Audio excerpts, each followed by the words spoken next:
Pasti di antara lo semua pernah mengalami yang namanya malas.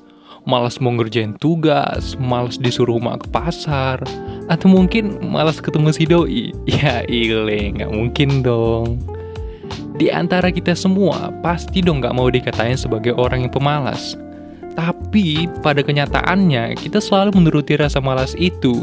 Dan ya, jangan marah kalau akhirnya orang mengatakan kita sebagai pemalas. Gue sering mendengar perkataan seperti ini. Pokoknya, ntar kalau gue udah besar, gue pasti jadi pengusaha kaya.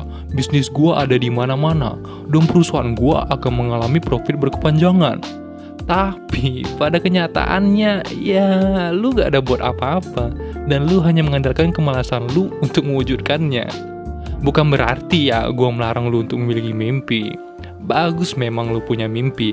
Ada sesuatu yang ingin lu capai. Dan ini menandakan lu adalah orang yang idealis. Tapi kalau lu cuma menyampaikannya dengan perkataan dan tanpa tindakan, ya sama juga bohong dong. Air juga gak akan mateng kalau gak dimasak. Cakep. Ini semua terjadi hanya karena satu kata ini. Ya, malas. Atau anak milenial sering menyebutnya dengan kata mager atau malas gerak. Terus, kenapa sih rasa malas itu bisa datang? Dan bagaimana cara mengatasinya? Mari kita bahas.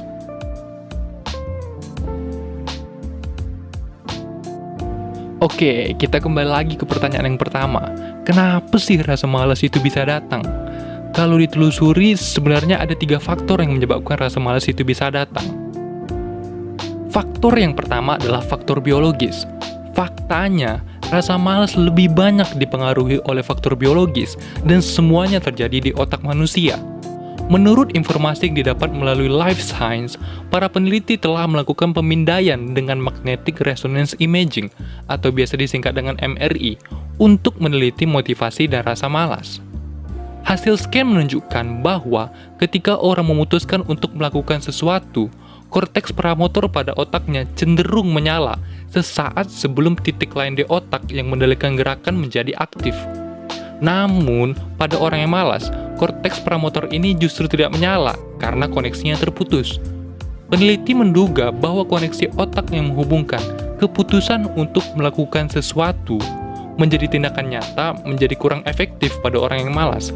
Akibatnya, otak mereka harus melakukan upaya yang lebih keras untuk mengubah keputusan yang diambil otak menjadi tindakan aksi yang nyata. Studi yang diterbitkan dalam Cerebral Cortex pada 2012 menemukan bahwa tingkat dopamin di otak juga dapat berdampak pada motivasi seseorang dalam melakukan sesuatu. Tingkat dopamin akan memberikan dampak yang berbeda di berbagai area otak. Peneliti menemukan bahwa pekerja keras memiliki dopamin paling banyak di dua daerah otak yang memainkan peran penting dalam penghargaan dan motivasi. Tapi memiliki tingkat dopamin yang rendah di insula interior atau wilayah yang terkait dengan penurunan motivasi dan persepsi. Faktor yang kedua adalah faktor kebiasaan. Tentunya kita semua pasti ingin keluar dong dari sifat kemalasan kita. Tapi kadangkala ada beberapa kebiasaan yang menghalang diri kita untuk bertindak aktif. Kebiasaan-kebiasaan yang akan gue jabarin ke depan mungkin cocok dengan apa yang lu alami sekarang. Dan sebagian dari kebiasaan ini juga gue alami dulu. Bahkan sekarang pun juga gue agak susah untuk melepaskannya. Sesusah merelakan si doi bahagian yang lain. Sorry. Kebiasaan yang pertama adalah selalu menunda. Rasa malas biasa diidentikan dengan menunda kegiatan. Terkadang kita tahu bahwa ada hal yang penting untuk dilakukan, tetapi karena rasa malas yang begitu kuat, akhirnya kita memilih untuk menundanya. Menunda kegiatan ibarat meminjam uang di bank yang memiliki bunga. Mau lu bayar sesuai dengan yang lu pinjam pun, tetap ada tambahan yang harus lu bayar. Sama halnya jika lu disuruh mak lu nyuci piring, tapi lu selalu bilang, "Tar mak, 1 match, masih seru nih." Dan kenyataannya lu main 10 match. Yang awalnya piringnya cuma dikit, karena lu tunda terus-menerus, akhirnya jadi makin banyak, dan lu makin males ngerjainnya. Alhasil, lu nggak jadi ngerjainnya, dan mak lu juga yang harus turun tangan. Dasar anak durhaka. Kebiasaan yang kedua adalah menuruti bujukan gadget. Main HP terus, kata ini pasti sangat sering kita dengar dan merupakan gambaran anak zaman sekarang. Bayangin aja nih, anak umur 3 tahun sudah diberi kepercayaan untuk menguasai gadget. Tidak bisa dipungkiri, pengaruh gadget sangat dianggap penting sekalipun itu anak yang berusia 3 tahun. Saking pentingnya nih, rakyat Indonesia lebih memilih nonton orang yang 2 jam gak ngapa-ngapain daripada ngocok semen. Memang pada dasarnya gadget dibuat untuk memudahkan kehidupan manusia dengan fitur-fitur yang menarik. Tapi karena banyaknya fitur yang menarik, membuat orang terhanyut ke dalamnya dan pada akhirnya merusak produktivitas kita dan membuat orang semakin malas. Faktor yang ketiga adalah faktor perasaan. Rasa malas biasanya dikaitkan dengan kurangnya tekad. Padahal, kebanyakan rasa malas bersumber dari perasaan. Jika lu selalu menunda hal yang seharusnya dikerjakan dan menjadi tak bersemangat, cobalah tengok perasaan lu terlebih dahulu. Pernah nggak sih lu kesal karena sudah belajar mati-matian, tapi hasilnya tetap jeblok? Sementara, teman sebangku lu yang ngakunya tidak belajar, justru mendapat nilai tertinggi.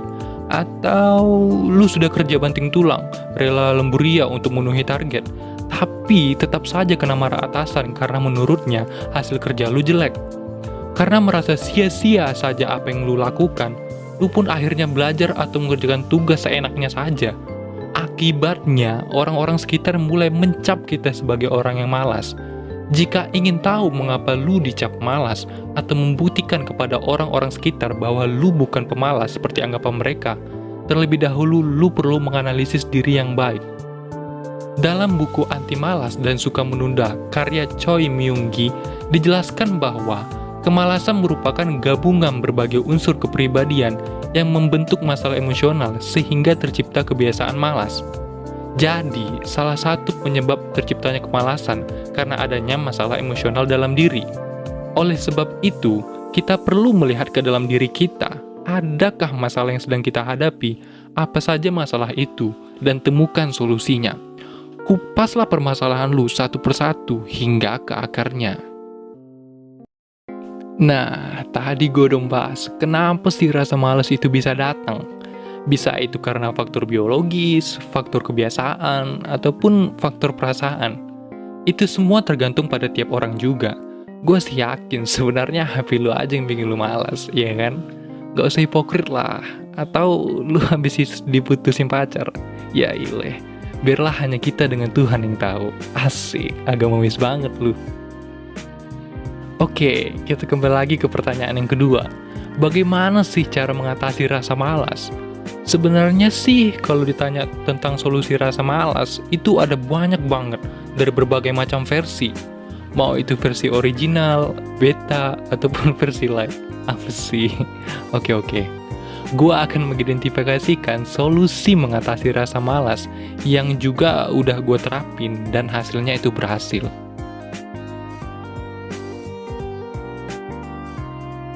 Oke, yang pertama adalah menjadi orang yang idealis. Lah, kok malah ke idealis? Apa hubungannya? Oke, gue jelasin dulu nih apa maksud dari kata idealis. Bagi lu yang belum tahu nih, idealis adalah sebutan kepada orang yang memiliki idealisme. Terus maksud kata idealisme apa? Idealisme sendiri memiliki makna suatu kepercayaan atau keyakinan yang diyakini individu melalui ilmu pengetahuan, pengalaman, kultur budaya, dan kebiasaan. Oke, gue yakin lu pasti masih bingung kan? Sama, gue juga. Canda bingung. Simpelnya sih, orang yang idealis adalah orang yang yakin apa yang dia anggap baik, itu akan menghasilkan yang baik juga. Contohnya gini, misalnya lu anak SMA kelas 3, lu nyadar nih kan, bentar lagi gue mau kuliah nih. Lu pengen banget masuk ke perguruan tinggi favorit. Lu langsung berpikir, gue harus ranking 1 nih, biar ntar gampang masuk ke perguruan tinggi favorit. Nah, ide seperti inilah yang disebut idealisme. Akhirnya, lu belajar dengan giat nih, untuk mewujudkan idealisme lu. Dengan lu bertindak untuk mewujudkan idealisme lu bisa disebut sebagai orang yang idealis. Terus, apa kaitannya dengan rasa malas? Dengan lu menjadi idealis, lu dipaksa untuk berpikir tentang masa depan. Secara tidak langsung, keadaan ini membuat lu melawan hati. Asik, kayak judul lagu tuh.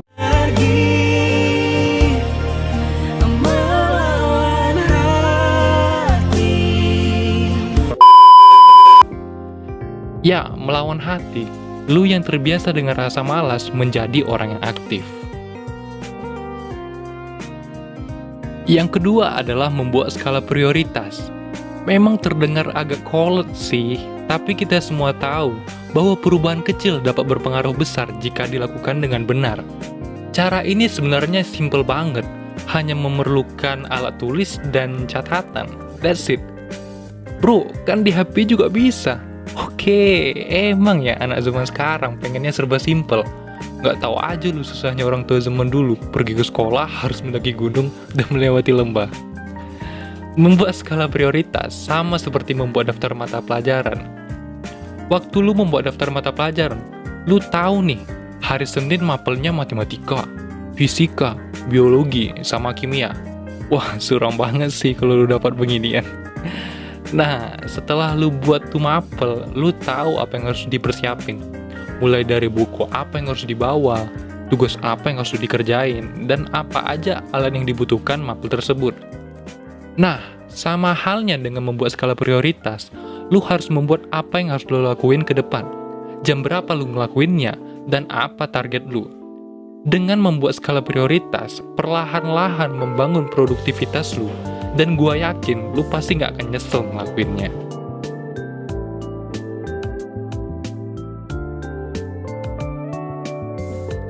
Kita tahu namanya malas adalah suatu hal yang negatif dan tidak selayaknya diperpanjang terus-menerus.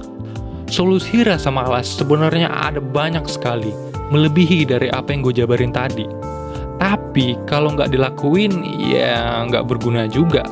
Ibarat menyukai seseorang, tapi orang yang kita suka itu menyukai orang lain. Sadis. Buat kalian yang sudah menonton video ini, jangan lupa tekan tombol like, subscribe, dan juga jangan lupa tekan tombol loncengnya ya. See you next video. Goodbye.